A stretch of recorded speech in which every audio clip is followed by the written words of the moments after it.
दोस्तों, न्यूटन, जिनका पूरा नाम आइजैक न्यूटन था, इंग्लैंड के एक वैज्ञानिक थे। उन्होंने गुरुत्वाकर्षण और गति के नियमों की खोज की थी। यह वैज्ञानिक के साथ साथ एक गणितज्ञ, ज्योतिषी व दार्शनिक भी थे। इनका जन्म 3 जनवरी 1643 को हुआ था, लेकिन इनकी जन्मतिथि को लेकर कुछ जगह अलग अलग मत हैं। वहीं कुछ जगह इनकी जन्मतिथि 25 दिसंबर 1642 माना जाता है। लेकिन सबसे बड़ा आश्चर्य यह भी माना जाता है कि जब न्यूटन का जन्म हुआ तब दोस्तों महान वैज्ञानिक गैलीलियो की मृत्यु हुई थी। उनकी फिलोसफी नेचुरलिस प्रिंसिपिया मैथमेटिका 1687 में प्रकाशित हुई।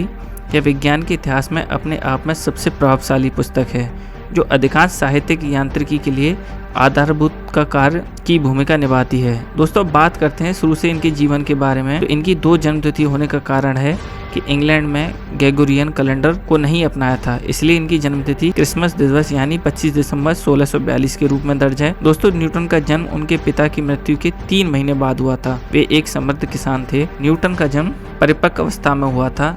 जब वह छोटा बालक था तो उनकी माता एना एस का कहना था कि वह 1/4 गैलन जैसे छोटे मग में समा सकता है। जब न्यूटन 3 वर्ष के हुए तो उनकी मां ने दोबारा शादी कर ली थी और अपने नए पति रेवरेंड बनाबुस स्मिथ के साथ रहने चली गई थी और अपने पुत्र को उनकी नानी मार्गेरी एल्फ के देखभाल में छोड़ दिया था। उन्होंने 12 वर्ष की आयु तक द किंग्स स्कूल ग्रांथम में शिक्षा ग्रहण की थी। सन 1661 में उन्होंने ट्रेनी कॉलेज में एक टीचर के रूप में भर्ती हुए। उस समय कॉलेज की शिक्षाएं अरस्तु पर आधारित थी, लेकिन न्यूटन को डेस्कार्ट्स, कॉर्पनियस, गैलीलियो को पढ़ना था। 1665 में न्यूटन ने जैसे ही अपनी डिग्री प्राप्त की, ठीक उसी समय प्लेग की भीषण महामारी फैल गई थी। इससे बचने के लिए विश्वविद्यालय बंद करना पड़ा। इसके बाद उन्होंने अपना अध्ययन घर पर ही किया। जब एक दिन न्यूटन अपने घर पर सेब के पेड़ के नीचे बैठे थे तो अचानक से सेब पेड़ से नीचे गिरा। इस घटना ने उन्हें सोचने पर मजबूर कर दिया। इससे दोस्तों ने गुरुत्वाकर्षण का विचार आया था। 1670 से 1672 तक न्यूटन को प्रकाशित की पर व्याख्या दिया। इस अवधि के दौरान उन्होंने प्रकाश के अपवर्तन की खोज की। उन्होंने प्रदर्शित किया कि एक प्रिज्म श्वेत प्रकाश को रंगों के एक स्पेक्ट्रम में वियोजित कर देता है। उन्होंने यह भी दिखाया कि रंगीन प्रकाश को अलग अलग करने और भिन्न वस्तुओं को चमकाने से रंगीन प्रकाश के गुणों में कोई परिवर्तन नहीं आता। न्यूटन ने वर्णित किया, चाहे परावर्तित हो या विकृत हो या संचरित हो, यह समान रंग का बना रहता है। यह न्यूटन का रंग सिद्धांत के रूप में भी जाना जाता है। फरवरी 1669 तक वे रंगीन विवर्तन के बिना एक उपकरण का उत्पादन में सक्षम हो गए थे। 1671 में रॉयल सोसाइटी ने उन्हें उनके परावर्तन को प्रदर्शित करने के लिए कहा गया, तो उन लोगों की रुचि ने उन्हें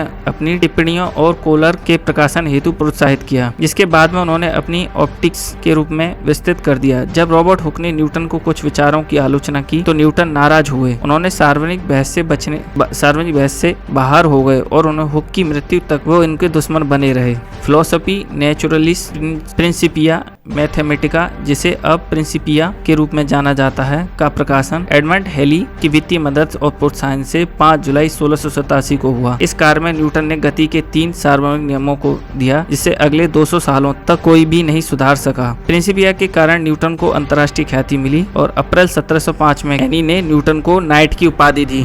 दोस्तों, 31 मार्च 1727 को न्यूटन की इंग्लैंड में मृत्यु हो गई थी। दोस्तों, कैसी लगा हमारी छोटी सी जानकारी? Please like and subscribe my channel. Thank you.